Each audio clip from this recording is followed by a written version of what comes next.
20 lakhs దాటిపోతూ ఉంటుంది. హైదరాబాద్ జనాభా మనం 76 లక్షలు 77 లక్షలు 78 లక్షలను లెక్క పెడతా ఉన్నాం. కానీ ఫ్యాక్ట్ ఈరోజు చూస్తే ఇంచుమించు 1,20 lakhs దాకా పోతూ ఉంది. దీంతో ప్రభుత్వానికి వచ్చే వెసులుబాటు ఏంటంటే, ఫర్ ఎగ్జాంపుల్ ఇప్పుడు హైదరాబాద్ డ్రింకింగ్ వాటర్ ఇస్తాం. 1,20,00,000 జనాభా ఉంటే ఫ్లోటింగ్ పాపులేషన్ అంటే వచ్చేపోయే వాళ్ళ పాపులేషన్ ఎంత ఉంటుంది, ఆ రెండు కలిపితే హైదరాబాద్కు డ్రింకింగ్ వాటర్ ఎంత అవసరం, ఎన్ని ఎంజీడీలు అవసరం అనే లెక్కలు నికరంగా తేలుతాయి. దాన్ని బట్టి ప్రభుత్వం అద్భుతమైన ఏర్పాటు చేయగలుగుతుంది. దానికోసం ఈ సర్వే పెడితే దీన్ని కూడా చిలువలు పలవలు చేసి చొక్కాలు చించుకొని ఇలా వాళ్ళ పరువు వాళ్ళే తీసుకున్నారు. ఎంత గొప్పగా ప్రజలు దీన్ని రిసీవ్ చేసుకున్నారో చాలామంది. ఎందుకంటే ఇప్పుడు వారు ఆంధ్ర రాష్ట్రానికి ముఖ్యమంత్రి ఉన్న చంద్రబాబు నాయుడు గారి ఇంటికాడ వాళ్ళు మొత్తం వివరాలు ఇచ్చిండ్రు. Because his residence is in Hyderabad. ఆయన సినిమా యాక్టర్, ఆయన పేరేంది, ఆయన కాదు జూనియర్ ఎన్టీఆర్. జూనియర్ ఎన్టీఆర్ అంటారు కూడా ఆయన భార్య ఆయనతో పాటు మేము హైదరాబాద్లో ఎన్యూమరేట్ చేసుకున్నారు. అది ఇందాక నేను ఫేస్బుక్ బ్రౌజ్ చేస్తాను కనపడేది నాకు. సో ఇట్లా చాలామంది ఆంధ్ర ప్రాంతానికి సంబంధించిన మిత్రులు కూడా హైదరాబాద్లో ఉన్న వాళ్ళు ఎవరైతే ఉన్నారో కంఫర్టబుల్గా సంతోషంగా చేసుకున్నారు. సర్వే ఫార్మాట్ చూసి చాలామంది అడుగుతున్నారు, ఇంత సులభంగా ఉన్న దానికి ఇంత కాంట్రవర్సీ ఎందుకు చేసినండి, నాకు అర్థం కాదు, ఇన్ని అపోహలు ఎందుకు సృష్టించారు, ఇంత సులభతరంగా ఉంది, ఇది ఏమి దిక్కుమాలిన ప్రచారం చేసినండి ఇంత వ్యతిరేకంగా అని చెప్పి కూడా ప్రజలు క్వశ్చన్ చేసిండ్రు. చాలామంది ఎంప్లాయీస్ నాకు చెప్పింది, చాలామంది పాల్గొంటున్న వాళ్ళు ప్రజలు చాలా కంఫర్టబుల్గా సంతోషంగా. ఇంకా తమాషా ఏంటంటే నాతో ఇప్పటిదాకా రేమండ్ పీటర్ గారు, గవర్నమెంట్ చీఫ్ సెక్రటరీ, చాలామంది బీపీ ఆచార్య ప్లానింగ్ సెక్రటరీ, ఎందుకంటే ఎవరైతే సర్వే ఫార్మాట్ రూపొందించి కార్యక్రమం నిర్వహిస్తున్నారో ఆ శాఖల అధికారులు నాతో మధ్యాహ్నం ఇక్కడనే భోంచేసి మేము రివ్యూ చేస్తూ వివిధ జిల్లాల సమాచారం క్రోడీకరిస్తూ ఉంటే టెలిఫోన్లు వస్తున్నాయి వాళ్ళకు. Uppal so and so colony మా ఈ 70 అపార్ట్మెంట్స్ ఉన్నాయి, ఇంకా రాలేదు, we are waiting for enumerators to come అని ప్రజలు అడుగుతున్నారు. ప్రజలు మా బతికి ఇంకా రావడం లేదని ధర్నా చేస్తున్నారు కొన్ని చోట్ల. మాకు ఇంకా రాలేదు, ఎన్యూమరేటర్స్ రావాలా, మేము సర్వే చేయించుకోవాలని చెప్పి. వాస్తవం ఈ రకంగా ఉంటే కంప్లైంట్ చేస్తారు కదా ఎల్బీ నగర్ నుంచి, ఇట్లా చాలా చోట్ల నుంచి ఇంకా రాలేదు, మాకు రావాలా, మేము మిస్ అవుతామేమో ఉన్నటువంటి ఆదుర్దా కనపరిచి ఈరోజు ప్రజలు హైదరాబాద్ నగరంలో కూడా అద్భుతంగా ఈ సర్వేలో పాల్గొనాలని ఉత్సాహం చూపుతున్నారు. నేను తెలంగాణ ప్రజలకు ఒకటే మనవి చేస్తూ ఉన్నా, ఈ ప్రతిపక్ష పార్టీలు పాపం ఇప్పటికే అడ్రస్ లేకుండా పోయినరు, ఇంకా కూడా భవిష్యత్తులో ఇలా ప్రజల మూడేముందో తెలిసిన తర్వాత కూడా ఇంకా ఇట్లనే అరిచి ఇంకా ఇట్లనే పిచ్చి పిచ్చి ప్రలాపాలు చేయడం కాదు. డెఫినెట్గా వాళ్ళ మాటలు పట్టించుకోకండి. ఇవాళ నాకు ఎట్లయితే ఇవాళ సర్వేకి సహకరించారో అన్ని విధాల మీరు అట్లనే ప్రభుత్వానికి సహకరించండి. మీరు కలలుగానే తెలంగాణ 100% చేసి తీరుతా, మీకు అప్పగించి తీరుతా. ప్రభుత్వం ఇట్లా కూడా పనిచేస్తుందా అనుకునే పద్ధతిలో పని చేసి చూపెడతాం డెఫినెట్గా రాత్రింబవళ్ళు. ఎందుకోసమంటే ఆ కమిట్మెంట్ ఉంది, ఆ కన్విక్షన్ ఉంది. ఈరోజు సర్వే తీసుకున్నది కూడా ఈ సర్వే బహుముఖంగా సహాయపడుతుంది ప్రభుత్వ కార్యక్రమాల నిర్వహణలో. ఒకటి అని నేను చెప్పలేను, మల్టీ డైమెన్షనల్ బెనిఫిట్స్ ఈ సర్వే ద్వారా చాలా చాలా చాలా సులభమవుతుంది ప్రభుత్వానికి. చాలా విషయాలలో నిర్ణయాలు తీసుకోవడానికి మంచి అవకాశం వస్తుంది. అసలు ఇల్లు ఉన్నోళ్ళు ఎందరు, లేనోళ్ళు ఎందరు, ఇంకెంతమందికి ఇల్లు కట్టాలా, అదంతా ఒక షెల్ఫ్ అయిపోతుంది. రాబోయే 10-15 రోజులలో మొత్తం డేటా కంప్లీట్ కంప్యూటరైజ్ అయ్యి చీఫ్ మినిస్టర్ టేబుల్ మీద ఉంటుంది, చీఫ్ సెక్రటరీ టేబుల్ మీద ఉంటుంది, ఆల్ మినిస్టర్స్ టేబుల్ మీద ఉంటుంది, ఆల్ ప్రిన్సిపల్ సెక్రటరీస్ టేబుల్ మీద ఉంటుంది, హెచ్ఓడీల టేబుల్ మీద ఉంటుంది, జిల్లా కలెక్టర్ టేబుల్ మీద ఉంటుంది, జాయింట్ కలెక్టర్ టేబుల్, జిల్లా అందరు అధికారుల టేబుల్ మీద ఉంటుంది, ఆర్డీఓ టేబుల్ మీద ఉంటుంది, చివరికి ఎంఆర్ఓ టేబుల్ మీద కూడా ఉంటుంది. అండ్ ఎవ్రీ విలేజ్లో రాబోయే కొద్ది రోజులలో ఐటీ కనెక్టివిటీ ఇస్తున్నారు కాబట్టి ప్రతి గ్రామ పంచాయతీలో ఉంటుంది ఆ గ్రామానికి సంబంధించిన ఈ సర్వే రిపోర్ట్. అంటే ఎక్కడ చూసుకున్నా ఏ లెక్క చూసుకున్నా తప్పుపోకుండా, పొల్లు పోకుండా, పిచ్చి పిచ్చి లెక్కలు లేకుండా పర్ఫెక్ట్ ఇట్లా అద్దం పట్టినట్టు కనపడేటువంటి సర్వే దీని ఉంటుంది. నిజమైనటువంటి అర్హులకు లబ్ధి చేకూరుతుంది. న్యాయంగా ఎవరికి రేషన్ కార్డు ఉండాలి, న్యాయంగా ఎవరికి పెన్షన్ ఉండాలి, న్యాయంగా ఇల్లు లేకుండా ఎవరు ఉన్నారు, న్యాయంగా భూమి లేకుండా ఎవరు ఉన్నారు అనే దానికి చాలా చాలా చాలా దోహదపడే ఆస్కారం ఉంటుంది. ఇలా నిజంగా ప్రజలు అందించిన సహకారం నేను మరొక్కసారి ప్రజలకు ధన్యవాదాలు తెలియజేస్తున్నా. ప్రభుత్వం చాలా సజావుగా ఒక పైసా కూడా పిల్ఫరేజ్ లేకుండా, ఒక పైసా కూడా మిస్ కాకుండా ఈ పథకాలన్నీ అమలు చేసి నిజమైన లబ్ధిదారులకు, నిజమైన అర్హులకు, నిజంగా ఎవరైతే బాధితులు ఉన్నారో ఆ ప్రజలకు అందించే అవకాశం దీని ద్వారా చాలా బాగా ఏర్పడుతుంది. రేపు రాబోయే రోజులలో ఈ పథకాలన్నీ కూడా ఇట్లే ఉంటాయి. ఇంకోటి కూడా ఈ సందర్భంగా నేను ఒక సంతోషపూర్వకమైన వాటా తెలియజేస్తా ఉన్నాను. ముస్లిం అమ్మాయిలకు ఇప్పటి వరకు 25,000 రూపీస్ పెళ్లిల కింద ఇచ్చిండ్రు. అందులో ఒక దరిద్రం పెట్టిండ్రు.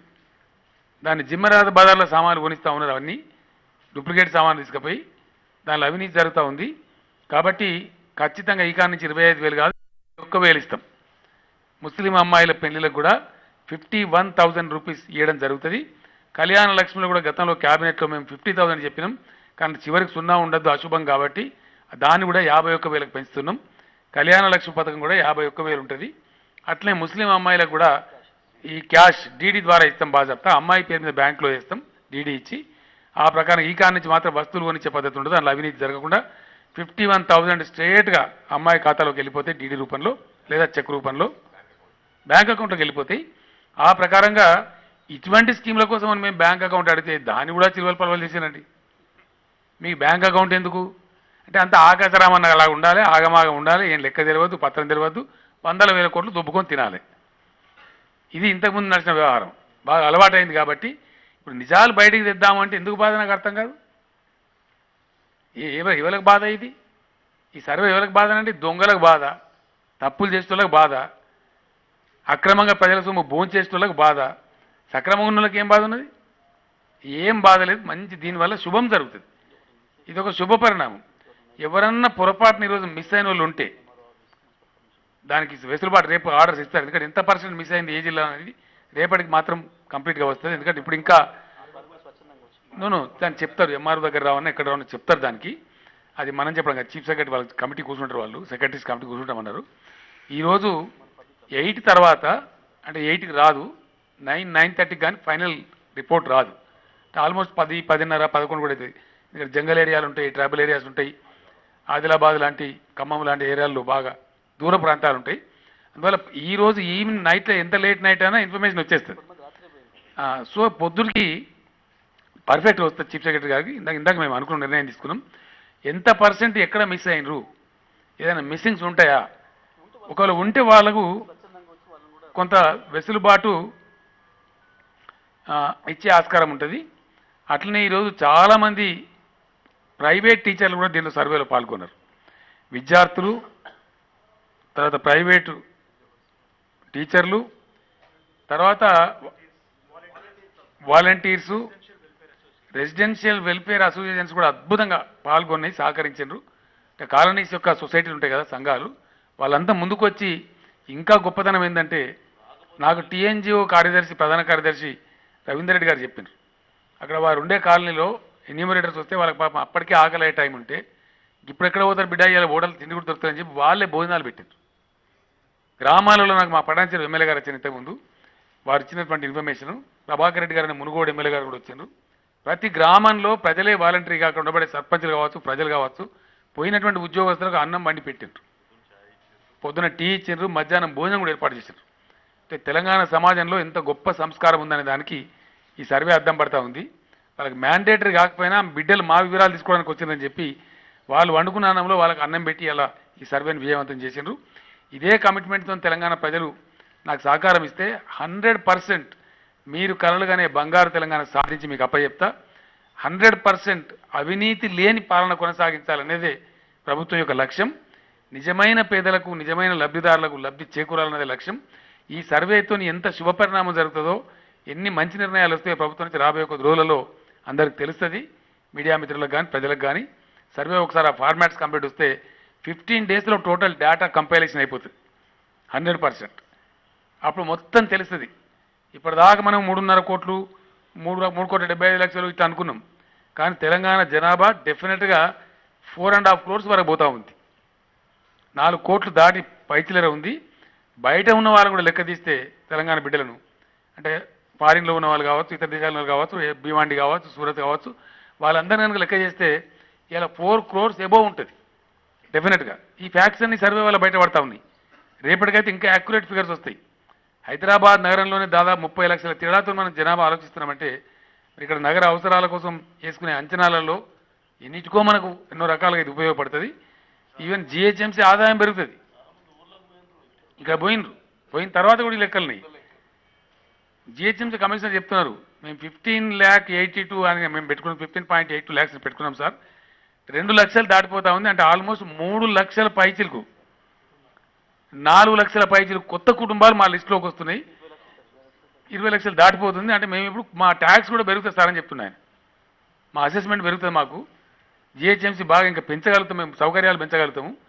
రోడ్ వేసినా, ఓ పైప్ లైన్ వేసినా, ఓ డ్రైనేజ్ వేసినా ఈ జనాభాకు లెక్క పెట్టినాం. రేపు మాత్రం ఇంకా ఈ పెరిగిన జనాభాకు లెక్క పెట్టుకోవాల్సి వస్తుంది. దాని మీద మళ్ళీ 30 years ముందు ప్లాన్ కూడా వేసుకుంటాం. ఇది మంచి మాకు బాగా ఉపయోగపడుతుందని నేను చెప్పి ఆయన సంతోషపడతా ఉండే జిహెచ్ఎంసీ కమిషనర్ కూడా. మొత్తం మీద మళ్ళీ ప్రజలకు, ఈ ఉద్యోగస్తులకు అందరికీ, ఇతరత్ర పాల్గొన్న బ్యాంక్ ఉద్యోగులు కావచ్చు, ఇతర ఉద్యోగులు కావచ్చు, విద్యార్థులు కావచ్చు, ప్రైవేట్ టీచర్లు కావచ్చు, ఈ వెల్ఫేర్ సొసైటీ యొక్క కమిటీలు కావచ్చు, అందరికీ కూడా పేరు పేరున మరొక్కసారి తప్పకుండా ధన్యవాదాలు తెలియజేస్తూ, ఇదే పద్ధతిలో ఇదే ఐకమత్యంతో తెలంగాణ సమాజం ముందుకు పోదాం. ఈరోజు మీడియా మిత్రులు కూడా నిన్న మొన్న నుంచి బాగా, నేను ప్రెస్ కాన్ఫరెన్స్ తర్వాత మీరు కూడా సర్వేకు చాలా పాజిటివ్గా స్పందించి మంచి వార్తలు రాశారు. అది కూడా ఇన్స్పైర్ చేసింది. మీడియా కూడా ఈ సందర్భంగా నిన్న ధన్యవాదాలు తెలియజేస్తా ఉన్నా. సింగపూర్ టూర్లో వాస్తవంగా ఇంపాక్ట్ అనే సంస్థ, అంటే ఐఐఎం పూర్వ విద్యార్థులందరూ అక్కడ ఒక ప్రపంచవ్యాప్తంగా ఉండే వాళ్ళని పిలిచి సమావేశం పెట్టిన వాళ్ళు. దాంట్లో సింగపూర్ ప్రస్తుత ప్రధానమంత్రి గారు పాల్గొంటున్నారు. ఇంకా ఇతరత్ర కొంతమంది ఆ ప్రభుత్వానికి సంబంధించిన పాల్గొంటారు. చాలా దేశాల నుంచి ప్రతినిధులు కూడా వస్తూ ఉన్నారు. భారతదేశంలో నన్ను ఒక్కని మాత్రమే వాళ్ళు ఆహ్వానించారు. దీనికి కొత్త రాష్ట్రం తెలంగాణ కాబట్టి ఇక్కడ ఆపర్చునిటీస్ ఏంది, ఇక్కడ ఏమేమి అవకాశాలు ఉన్నాయి, కొత్త ముఖ్యమంత్రి, కొత్త 29వ రాష్ట్రం ఏం చెప్తారనేటువంటి ఆసక్తి కొద్ది పిలిచిండ్రు. తర్వాత వాళ్ళు నాకు చెప్పింది ఏంటంటే, మిమ్మల్ని పిలవడానికి కారణం ఏంటంటే జీరో గ్రాఫ్ట్ అని చెప్తున్నారు మీరు. ప్రపంచ దేశాలలో మాది 3వ దేశంగా ఉంది సింగపూరు, 4వ దేశంగా. స్కాండినేవియన్ కంట్రీస్ 2, 3 ఉంటాయి. దాని తర్వాత సెకండ్ స్థానంలో సింగపూర్ దేశం ఉంది. అంటే అక్కడ కరప్షన్ లెస్ కంట్రీ, అది జీరో కరప్షన్ కంట్రీ. కాబట్టి మీరు కూడా జీరో గ్రాఫ్ట్ అని చెప్తున్నారు. జీరో గ్రాఫ్ట్ అంటే నో కరప్షన్ అని అర్థం. తర్వాత సింగిల్ విండో పాలసీ, సింగపూర్ కంటే కూడా బెటర్ పాలసీ పెడతామని మీరు చెప్తున్నారు. చాలా సంతోషం. మీకు చాలా ప్రోగ్రెసివ్ థింకింగ్ ఉంది కాబట్టి మీరు వస్తే మీ రాష్ట్రంలో పెట్టుబడులు తీసుకోవడానికి బాగా ఏర్పడుతుంది కాబట్టి, ఇంటర్నేషనల్ స్థాయికి పోతుంది కాబట్టి రమ్మని చెప్పాలి ఆహ్వానించారు. ప్రధానంగా నేను సింగపూర్ పోతున్నటువంటిది marketing Telangana state, showcasing Telangana state. Telangana రాష్ట్రం ఏం ఆఫర్ చేస్తుంది ఇన్వెస్టర్స్కు, పెట్టుబడిదారులకు, పారిశ్రామికవేత్తలకు అనేది ప్రధానంగా అక్కడ చెప్పుకుంటాం. అంతర్జాతీయ స్థాయిలోకి అది వెళ్ళిపోతుంది. ఆ ప్రచారం చాలా మనకు బాగా లాభిస్తుంది. ఇక్కడ ఉన్న అడ్వాంటేజ్ ఏంది, ఏమేమి అనుకుంటున్నాం, ప్రభుత్వ పాలసీ ఏంది, ఇవన్నీ వివరించడానికి నాకు సరైన వేదిక దొరుకుతుంది. దాని తర్వాత వాళ్ళే నాకు అడ్వైజ్ చేసినారు, మీకు హైదరాబాద్ లాంటి పెద్ద పట్టణం ఉంది, మీరు దీన్ని స్లమ్ ఫ్రీ సిటీ చేయాలనుకుంటున్నట్టు వార్తలు చదివినాం మేము.